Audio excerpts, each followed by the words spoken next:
Reediyoo warra Wangeelaati.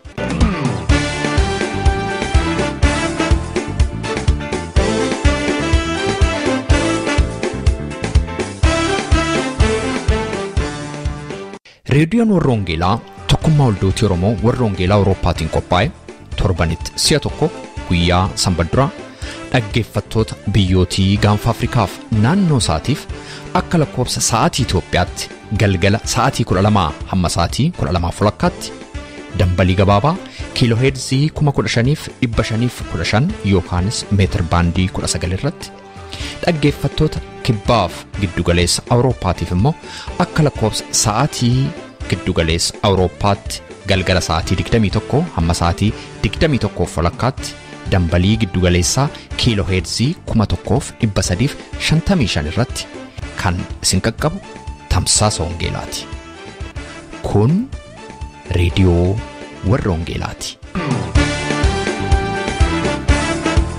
Jaalatamtootaaf kabajamtoota dhaggeeffattoota keenyaa torban dabarsine kana keessa garaa hunda keenyaa kan gaddisiise oduuwwan gaddaa dhageenya keessaa galaana Mediterranean irraa bidiruu laastikiitiin hojjetameen gara ardii Awurooppaatti ce'uudhaaf yaalii godhanii bidiruun isaanii caccabee lubbuun bidiruu sana keessa ture hundi yeroo galaanaan nyaatamu viidiyoon isaa waraabamee ija keenyaan argine.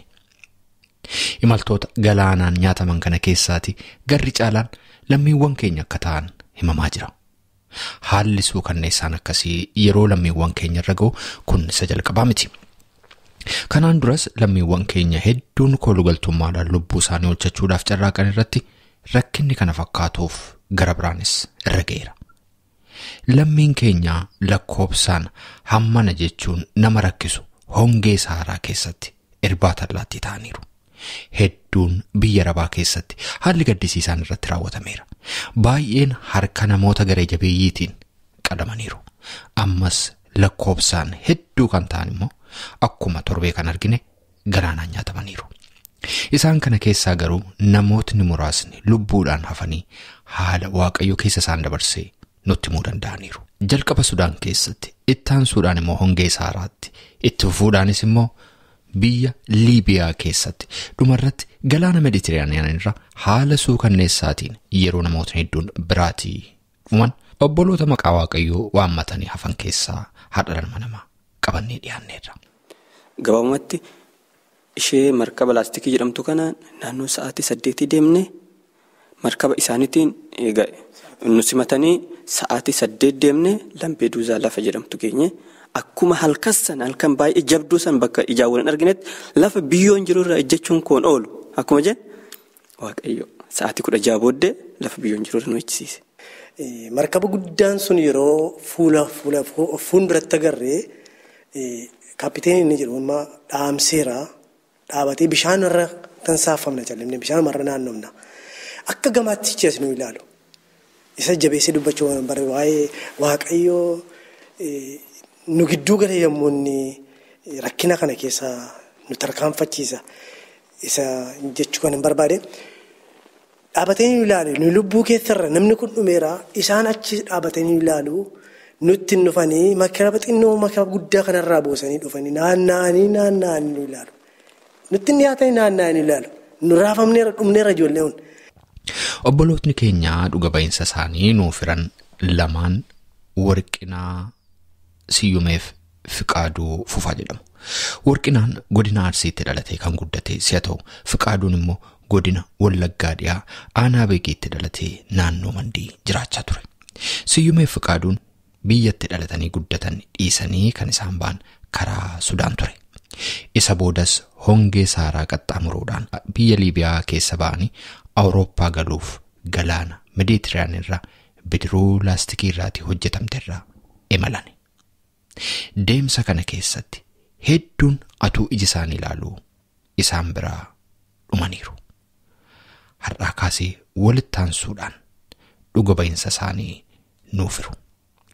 Harka fuunee attam jirtu kabajamtootaaf jaalatamtoota dhaggeeffattoota keenyaa nagaa isin gaafachuu hin daganne raadiyoon warra Wangeelaa sagantaa ishee guyyaa har'aa kunuu jalqabdeetti.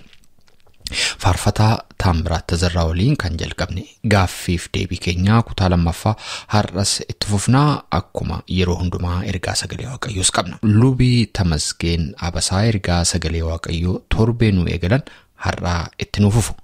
Mata dureen ergaa isaanii ifa duumessa keessaa jedhama. Egaa hanga xumura sagantaa keenyaatti akka obsaan waliin turtan immoo kanan isin affeeru qopheessaa raadiyoo warra Wangeelaa ana Roobsan Makkootii faarfataa Taamiraat Tazarraa isa haaraa yeroo gabaabaatti gabaarra oolu kana keessaati faarfannaa tokko isin affeeruudhaan gara sagantaa keenya isa jalqabaatti isin ceesisa. Jalaa badee kan yeebawwaatu gaaffii deebiin qabne waan jolfataa kana cabsuuf na qabdaamati harki kee dadhabne keessa garaa namaa sadda baaftee beektaa olaantummaan kan keessi haqaan hundeeffame hunda gaaffii baatee sitti agarsiifataam kunoo lafa dhugaan badetu walii wal dhaalame. Keessa garaa namaas adda baaftee beektaa olaantummaan kan keessi haqaan hundeeffame hunda madaa baatee sitti agarsiifataam kunoo lafa dhugaan badetu walii wal dhaalame. Karaatti gatame jooraas eeggata ilaalime abbaa koo dhimimmaan dhaloota. Karaatti gatame jooraas eeggata ilaalime Yesuus dhimimmaan dhaloota.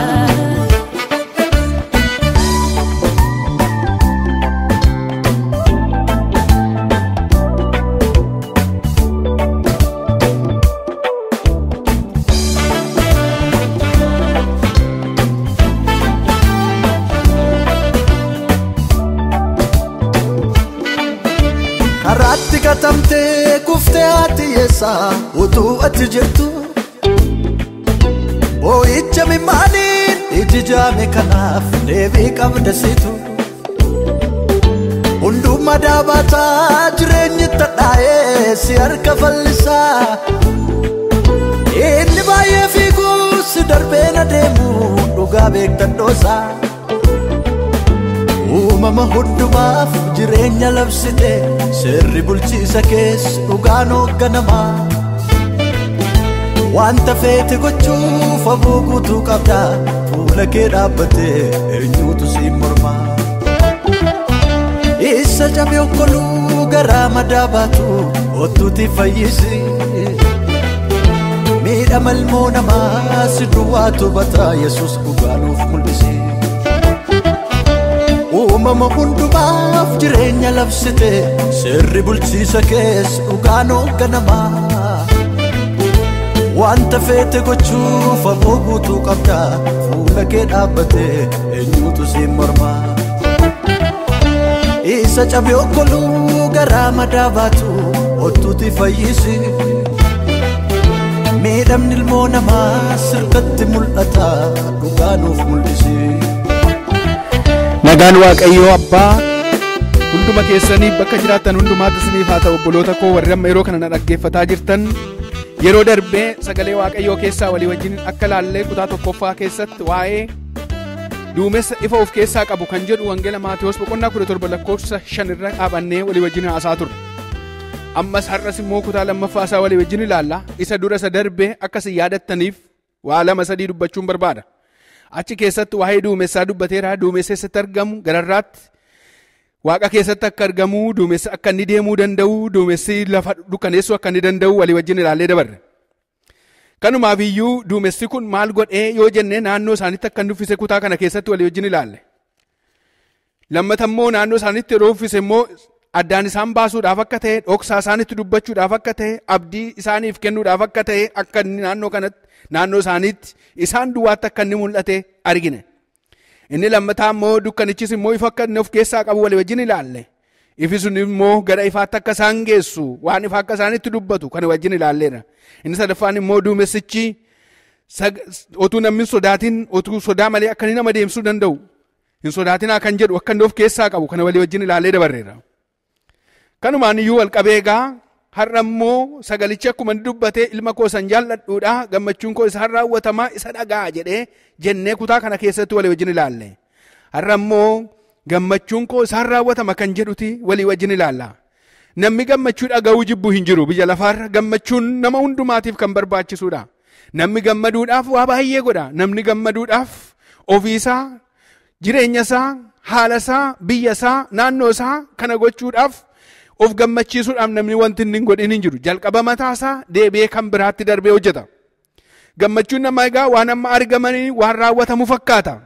Yookiis irra waan ittiin godhan ofii waan hojjetanii yookiis waan itti dhamaanii argatanii waan gammachuun namaa waan raawwatamu fakkaata. Tarii qabeenya ta'a, tarii ogummaa ta'uu danda'a, tarii fira hedduu qabaachuu ta'uu danda'a, tarii bashannana godhachuu danda'a, tarii biyyaa gara biyyaatti naanna'u ta'a. Garuu an kanaan mormuu koo miti. Kunis gammachuu namaa fida taanaan namni ittiin gammaduu hin danda'a.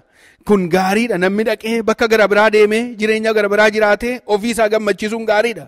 Garuu gammachuun dhala namaatiif kan barbaachisu internal satisfaction kan kennuu danda'u yoo ofiisaatii gammachuu keessa isaatii qabaateedha namni. Lubbuun ofii waan itti gammaddu yoo qabaatteedha. Keessi ofii waan itti gammaddu yoo qabaatteedha. Kanaaf gammachuun isaanii hin raawwatamaa kan jedhee sagalee kana keessatti kutaa lammaffaa irratti dubbate kun duumessa keessaan dubbate waaqarraa sagalichi dhufe maqaa waaqayyoo kana eebbifame haa ta'u. Gammachuun koo isaan raawwatama jedha. Wangeela Maariqoos boqonnaa 1:11 irratti akka laallu sagaleen immoo ati ilma kootii isan jaalladhuudha gammachuun koos sitti hin raawwatama jedheeti waaqarraa dubbate addaan baasee ati ilma kooti jedhe. Maqaan gooftaa kana eebbifame haa ta'u. Gammachuu kootu siin raawwatama jedheeti addaan baasee nama gidduutti argisiise. Sagaleen kun egaa waaqa keessaa akka inni dubbate gammachuun isaa isaan akka inni raawwatamu waaqayyo waaqarraa dubbateera. Nama dubbate miti. Musees miti, Eliyaasiinis miti, yookiis raajota gara biraas miti kan dubbatan waaqayyotu waaqarraa kan ittiin gammachuun koo raawwatamu kunoo isa kana jedheeti namatti argisiisa. Gammachuun waaqayyoo ilmaan namaa badii oolchuudha. Waaqayyoo namni tokko akka inni baduuf hin barbaadu. Nama hundumaatiif kan ta'u immoo isa nama hundumaatiif kennamu immoo isa kenne. Isaan malee immoo eenyullee gara abbaa dhufuu akka hin dandeenye kanaaf kaa'e.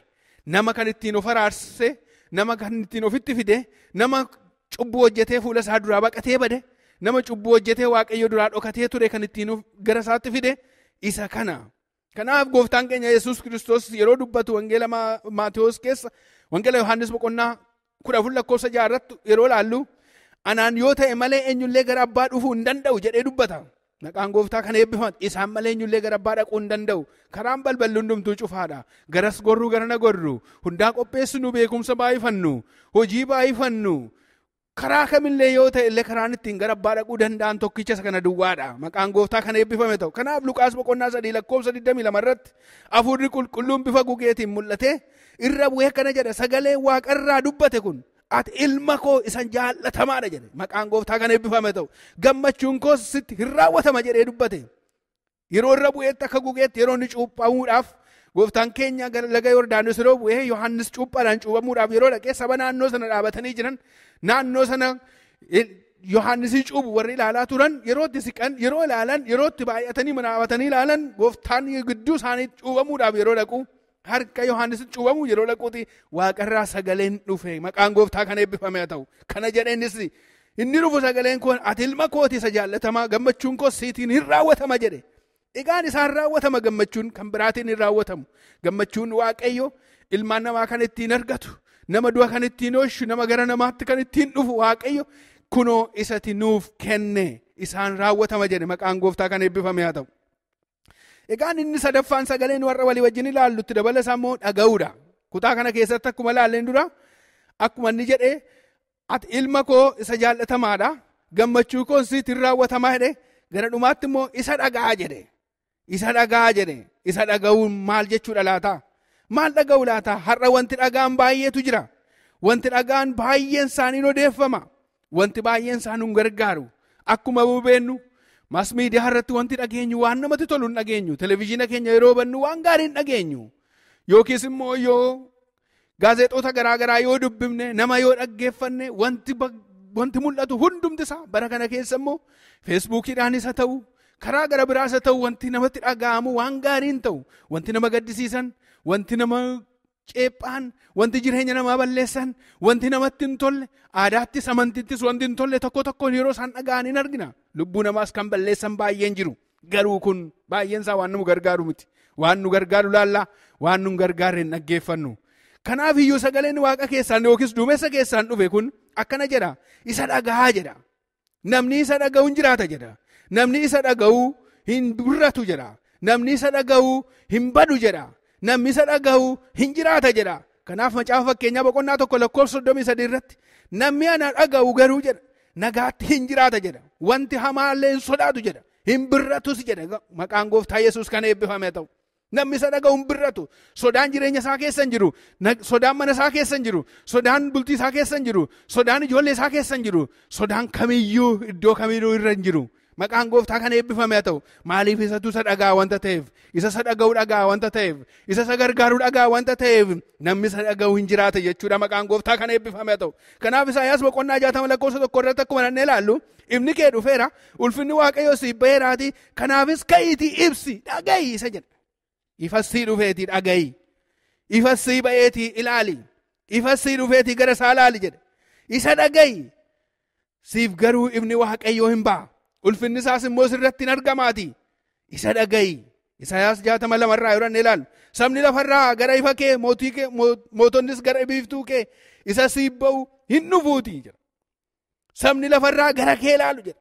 Mootonni gara biiftuu isa siif ba'uun ilaalu jedha. Iftuu siif ba'a. Ifa siif ba'a. Dukkannitti naftu. Dukkanooftee naftu. Akka yaaddofteetti naftu. Dukkannis irratti immoo dukkanaa hin hafu. Kanaaf gara biiftuu isa siif ba'ee sana hin dhufuuti. Kanaatiif ka'i isa dhaga'i.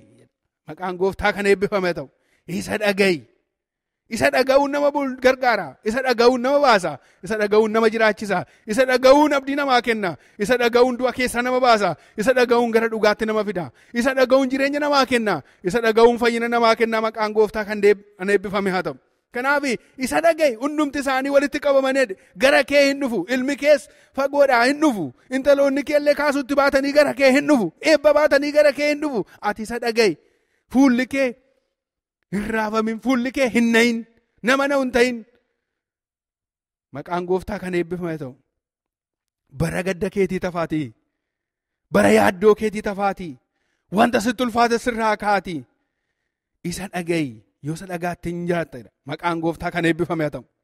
Kanaatiif ati kana yommuu argitu jedha fuulli kee illee ni ifa jedha. Onneen kee keessa illee gammachuudhaan hin guuta jedha. Gammachuurraan kan ka'e hin dhaata jedha. Onneen kee gammachuurraa kan ka'e illee hin dhaata jedha. Isaayaas boqonnaa 60:5 irraa. Qabeenya galaana keessa jiru hundinuu kan kee hin ta'a. Badhaadhummaan saba lafarraa siif hin fidu jedha. Maqaan Gooftaa kan eebbifame ta'u. Badhaadhummaan saba lafarraa siif hin fidu. Badhaadhummaan gara kee dhufa. Isa dhaga'i.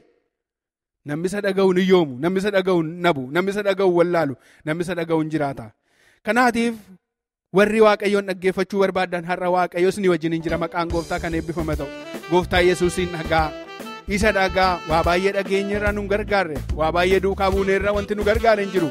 Yoo isa dhageenye garuu karaa nu agarsiisa. Jireenya nu agarsiisa. Abdii nuuf haaressa. Maqaan Gooftaa kan eebbifame ta'u. Sagalee kanaa asumarran dhaabaa. Isa taanu irratti immoo walii wajjin ammas waa'ee dhaga'uu kana keessa dhaalchisee sagalee tokko dubbadha. Gooftaan isin haa eebbisu waan dhaggeeffattaniif eebbifama maqaa Yesuus Kiristoos. Haala basaarratti dhagaan rukutame lubbuu isaa kan darbe isa akkanaa booti. Warra dhugaa dabsee haqaaqsee jiraatu iddaan kutuu beektaa kunoo jiruu keeti. Eessa nama hundumaa adda baaftee beektaa eenyu sin miliquu jira madaalliin kee. Al takka mul'adhu murtii sirrii kenni karaa laalaa jira si eega sabni kee. Karaatti gatame jooraa si eeggata. Ilaalime abbaa koo imimmaan dhaloota. Karaatti gatame jooraa si eeggata. Ilaalime Yesuus imimmaan dhaloota. Karaatti gatame jooraa si eeggata. Ilaalime abbaa koo imimmaan dhaloota. Karaatti gatame jooraa si eeggata. Ilaalime Yesuus imimmaan Ilmaan dhalootaa.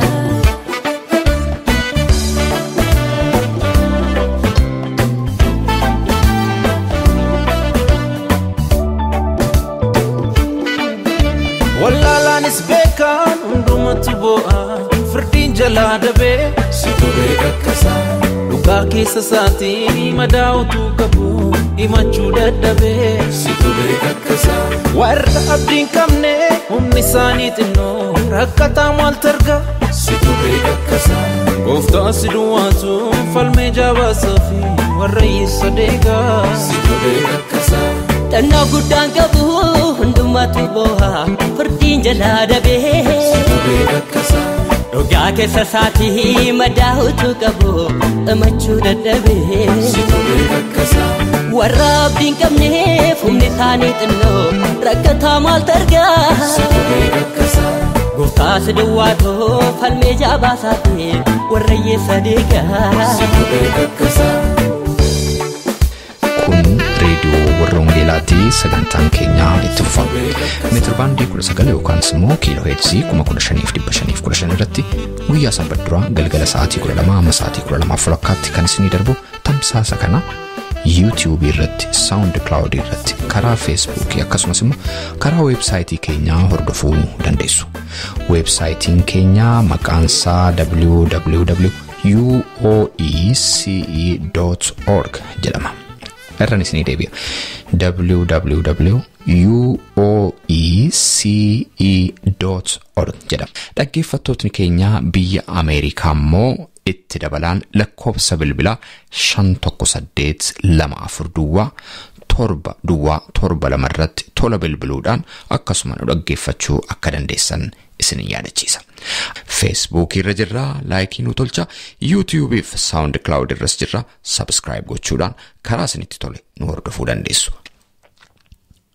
Dhaggeeffattoota keenya itti fufee dhuga ba'iinsa imaltoota Mediterranean waliin hordofna.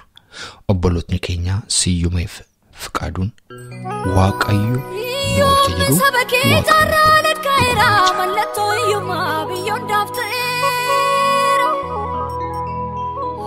Tun simatame sabdum milkaera tugabuda be samnikeyome tugabuda be samnikeyome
dhaggeeffattoota sagantaa kanaa amma ana wajjin dargaggoota lama jira as biyya Jarman magaalaa yookaan mandara Hermannsborgitti wal argine wajjin haasaa jirra.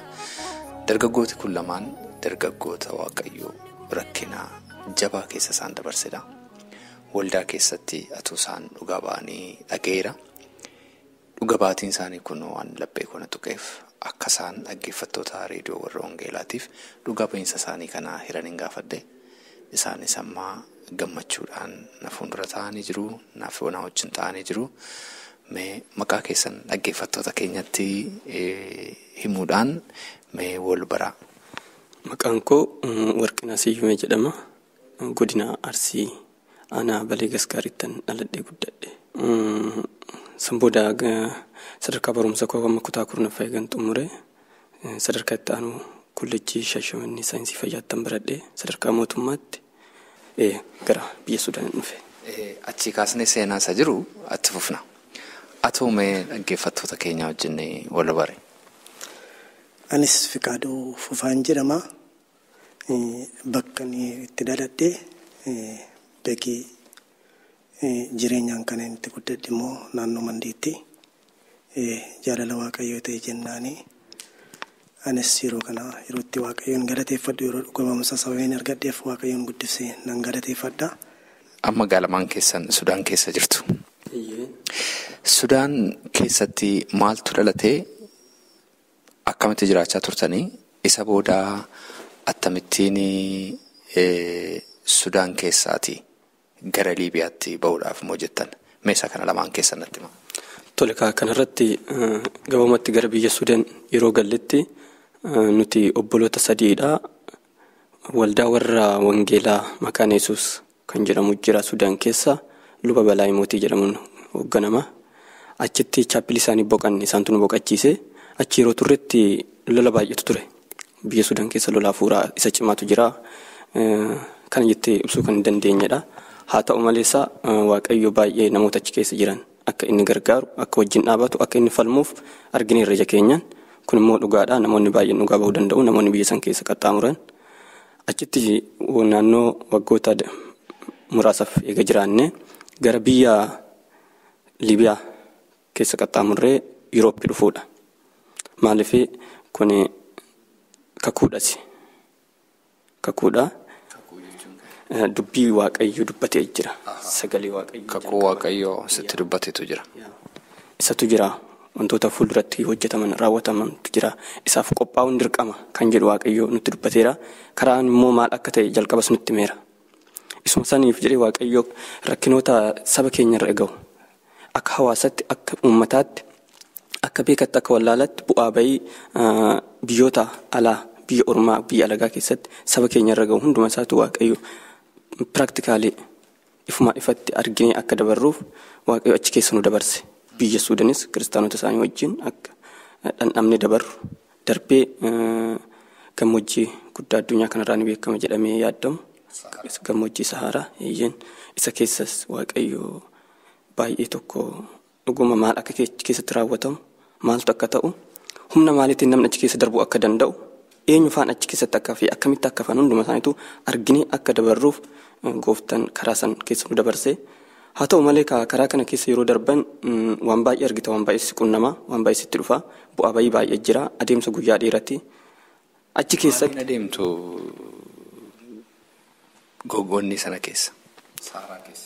Saharaa keessa jalqaba biyya Sudaanitti yeroo kaatu walakkaa isaadhaa konkolaataa guddaatu jira.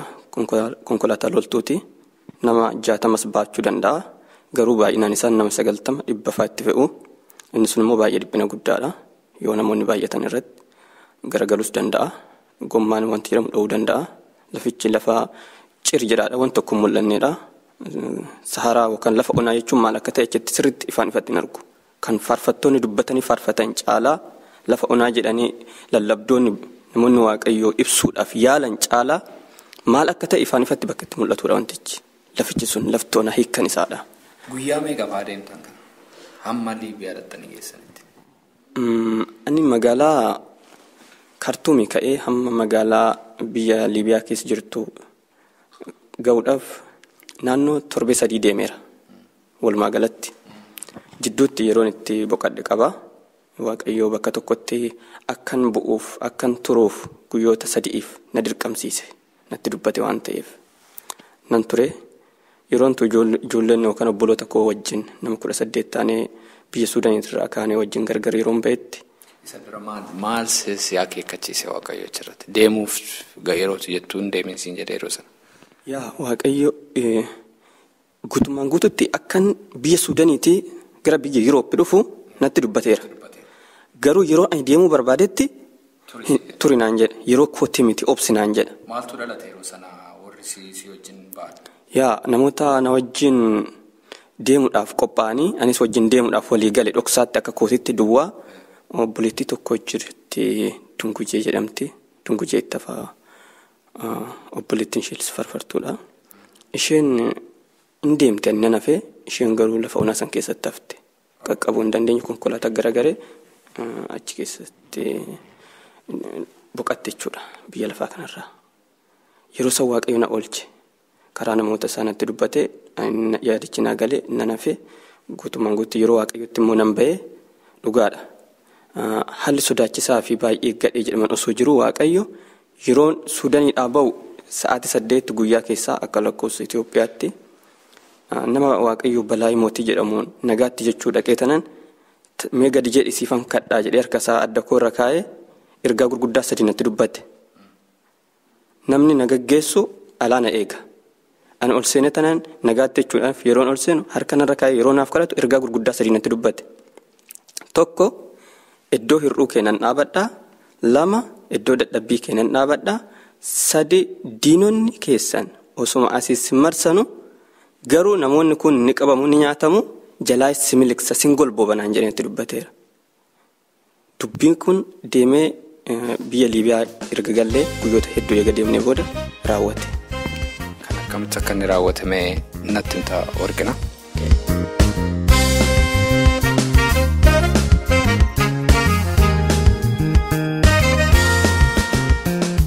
Dhuga ba'iinsi kun torbee itti fufa. Jaallatamtoota dhaggeeffattoota keenya sagantaan keenya ammas itti fufaa ittaan Suudaan gara maree faarfataa Tamraata Zarraa waliin goonettan isin ceesisa. Kaayyoo fokkoluun naafummaa miti beekaa obsinee caljenne nuti ilkaaniin kolfee isaa dhulite dhalataa keenya nurkaatti fixe dhiiga beektotaa uummata kooti dacheen tufuudhaaf wargamaa jirti lafee abbooliif haadhotii kooti dacheen tufuudhaaf wargamaa jirti kumaa dhalootaa Waaqayyoon baasa jaarraa lakkaa'ee dachaan deebisaa dhaabbadhu eegii maafariifatte falmaa dhugaadha innatamante lolaan beekamaa Waaqaaf lafaati isatti amannee hin baannu nuti lolaan beekamaa Waaqaaf lafaati isatti amannee hin baannu nuti abdii qabna abdii qabna abdii qabna abdii qabna abdii qabna abdii qabna abdii qabna abdii qabna.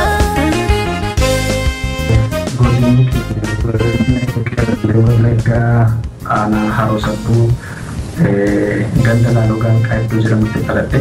Ya, naannoo masanatti jalqabde tajaajila. Waantama keenya keessatti tajaajila jalqabee achirraa waamamuun jalqabee waamicha argachuun jalqabee atuma jedhuun egaa gara kanatti dhufe. Amma Finfinnee jirta miti? Anamma Finfinnee jiraadha. Ammam ta'a egaa gara Finfinnee dhufte? Gara Finfinnee dhufuun koo akka lakkoofsa Habashaatti bara 2003dha. Amma waggaa 5 ta'a waggaa 5 keessa jira jechuudha erga Finfinnee seenee. Egaa yeroo gara Finfinnee dhufte ati nama waggaa 16 jechuudha. Ijoollee turte jechaadha ammayyuu. Egaa umrii sanatti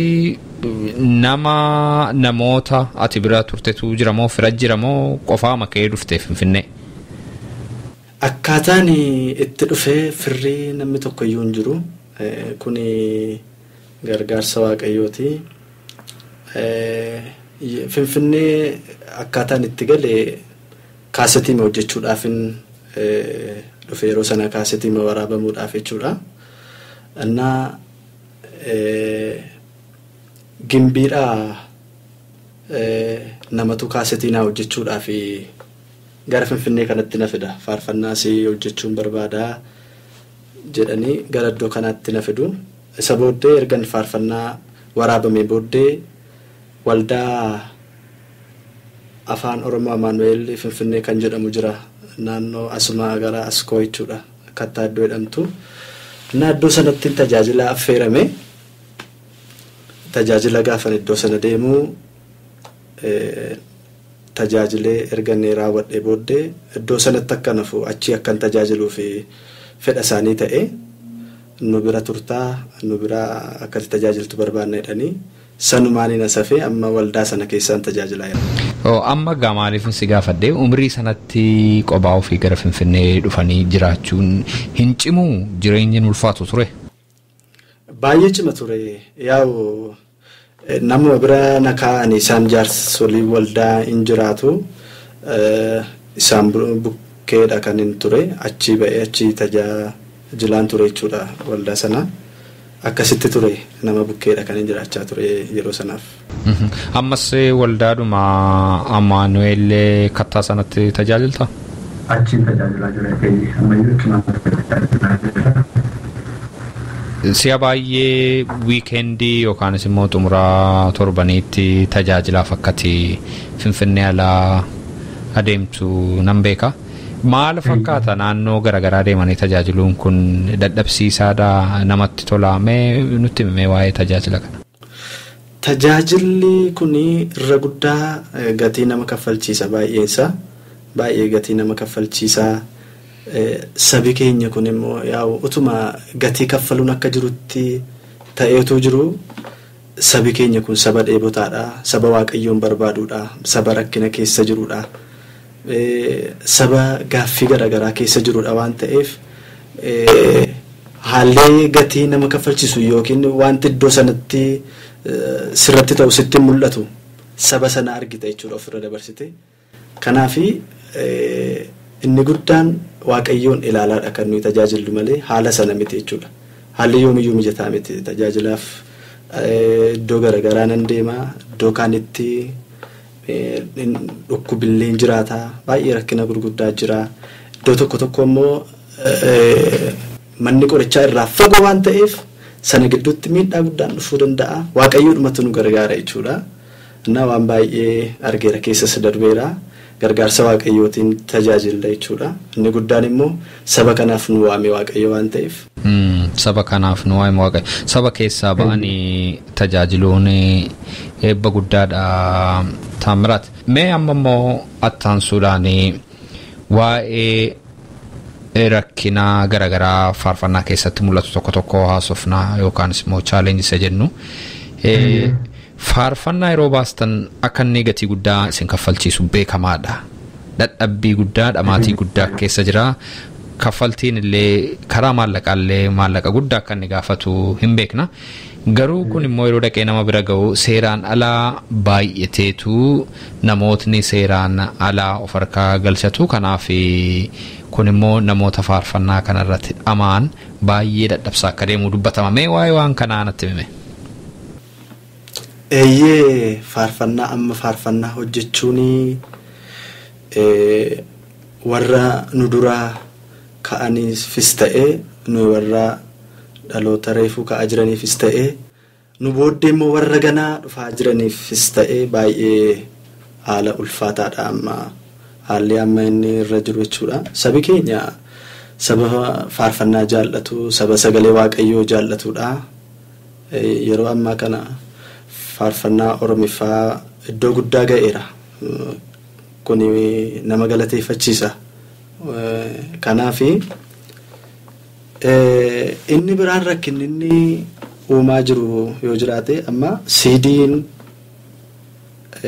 istiidiyootti dhufnee maxxansina jechuun dhufnee waraabamna sun gatii kaffalameeti qarshii guddaan kaffalameeti jechuudha. Iddoo gaariitti hojjechuudhaaf qarshii nama barbaachisa.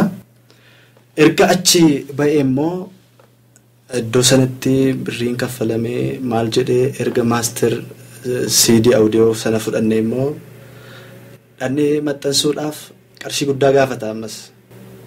Kana eenyuyyuu beeka. Birrii guddaadha kan inni gaafatu. Poosterii hojjechuu qabaa. CD baay'isuu qabaa. Waan meeqa qabaa. Sababiin isaa amma manni faarfannaa CD hin binnuudha. CD hin binnu hojjedhaatti fidaa isinii raabsinaa jedhu. Haa ta'uyyuu CD masanaa dhannee hojjennee mana faarfannaa gaafa nuyi keenyu namni bitu hin jiru. Hundumtuu miimoorii irrattidha kan inni fayyadamu. Miimoorii, fileeshii, koppii gochuudhaan waan meeqatu jira amma. Kanaafi baay'ee rakkoo guddaa ta'ee kan jiru isa kanaadha. Namni hundumtuu biyya tokko keessatti, biyya guddaa keessatti yoo baay'ate CD 2dha kan isaan bitan. Fakkeenyaaf gara naqamtee jechuun biyya guddaadha. Achitti nama tokko dhufee CD 2 bita, naqamtee guutuu walgaa jechuudha. Yookiin CD tokko bitatu isanuma koppii ta'a jechuudha. Asirra akkasis gara Wallisoos gara Booraan eessayyuu yoo ta'e CD originaalaa miti kan isaan bitatan. Yookiin koppiidha yookiin immoo miimoorii irratti fileesh irratti fudhataniiti. Faarfataa sanaafis ta'ee haala hojii afuuraafis ta'ee baay'ee rakkoo guddaa kan ta'aa jirudha amma. Kanaaf inni kun rakkina guddaa ta'ee natti mul'atee rakka kootti.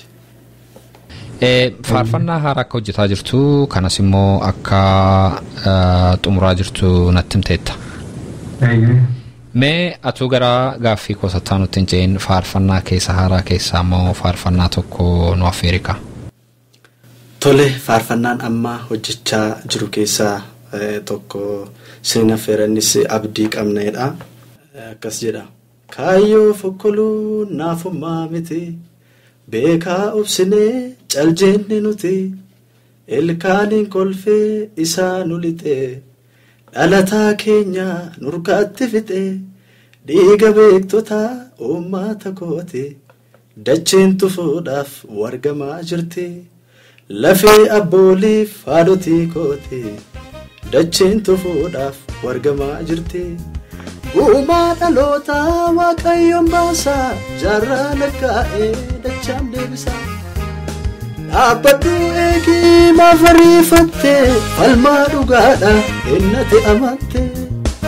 Lolaan beekamaa waaqaaf lafaati isatti amannee hin baannu nuti. Lolaan beekamaa waaqaaf lafaati kaayyoo fokkoluu naafummaa miti. Beekaa obsinee caljenne nuti ilkaaniin kolfee isaa nu lixee dhalataa keenya nurkaatti fixee dhiiga beektota uummata kooti dacheen tufuudhaaf wargamaa jirti lafee abbooliif haadhotii kooti dacheen tufuudhaaf wargamaa jirti. Uumaa dhalootaa waaqayyoon baasaa jaarraa lakkaa'ee dachaan deebisaa. Dhaabbadhu eegii maaf ariifattee falmaa dhugaadha innate amantee. Lolaan beekamaa waaqaaf lafaati isatti amannee hin baannu nuti. Lolaan beekamaa waaqaaf lafaati isatti amannee hin baannu nuti. Abdii qabna abdii qabna abdii qabna abdii qabna abdii qabna abdii qabna abdii qabna abdii qabna.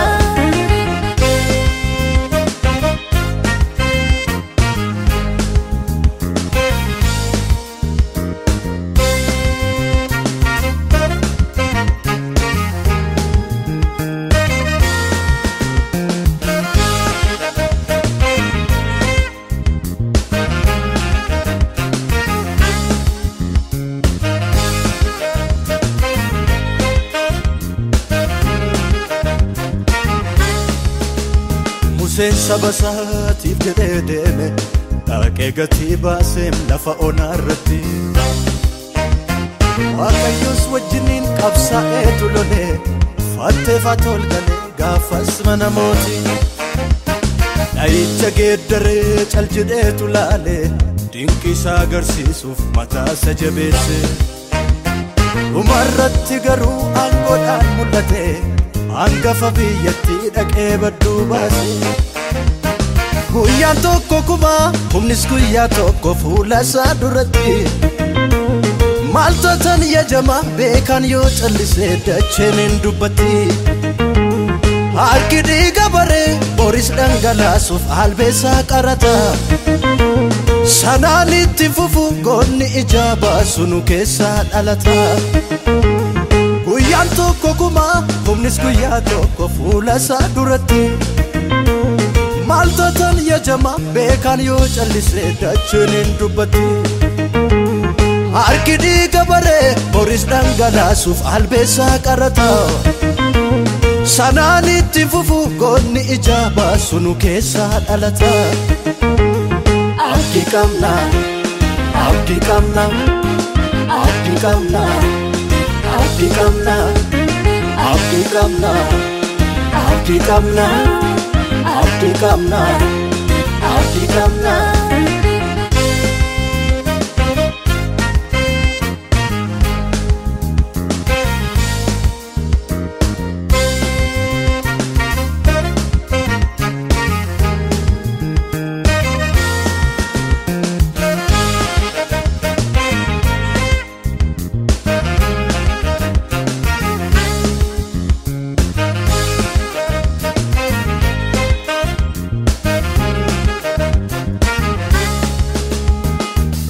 Utu beeku jallisee dubbata hundu garaaf bulee har'a nyaatte buluuf lammii keen gurgurin wareegame malee hundu ulfaa'eeraa sobatu wal qoree garaasa keessatti daawun kee dirqama waan facaafte hamuuf guyyaan dhufaa jirti gaaffii waltajjiirraa suuqatti rakkannaa carraan nu laatamu lafee qajeelota dachee nyaatten teessu ka'eera kan falmu gogaa hoolaafatee saba gidduu taa'a keessi waraabessa caal jedhiiti ilaali dhugaan gaafa dhufte ofiin of fannisa kaayyoo fokkoluun naafummaa miti beekaa obsinee caal jenne nuti ilkaan hin kolfee isaa dhulite dhalataa keenya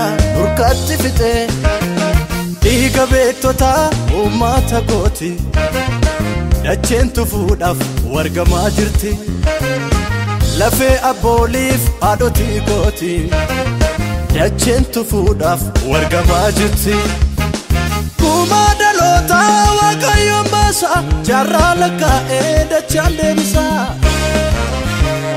dhaabbadhu eegii maafariifatte falmaa dhugaadha hinnatamante lolaan beekamaa waaqaaf lafaati isatti amanne hin baannu nuti lolaan beekamaa waaqaaf lafaati isatti amanne hin baannu nuti guyyaan tokko kuma humnis guyyaa tokko fuula isaa duratti maaltotan yajama beekan yoo callise dacheen hin dubbatti harki dhiiga baree boris dhangalaasuuf albeesaa qarata sanaan itti fufu goonni ija baasu nu keessaa dhalata guyyaan tokko kuma humnis guyyaa tokko fuula isaa duratti maaltotan yajama beekan yoo callise dacheen hin dubbatti harki dhiiga baree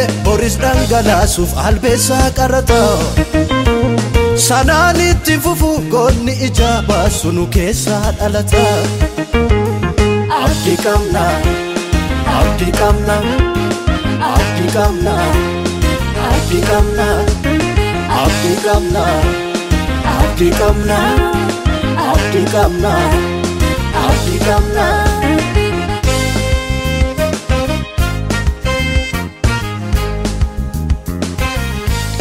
dhaggeeffattoota keenya sagantaa keenyaarratti akka eebbifamtan abdii qabna.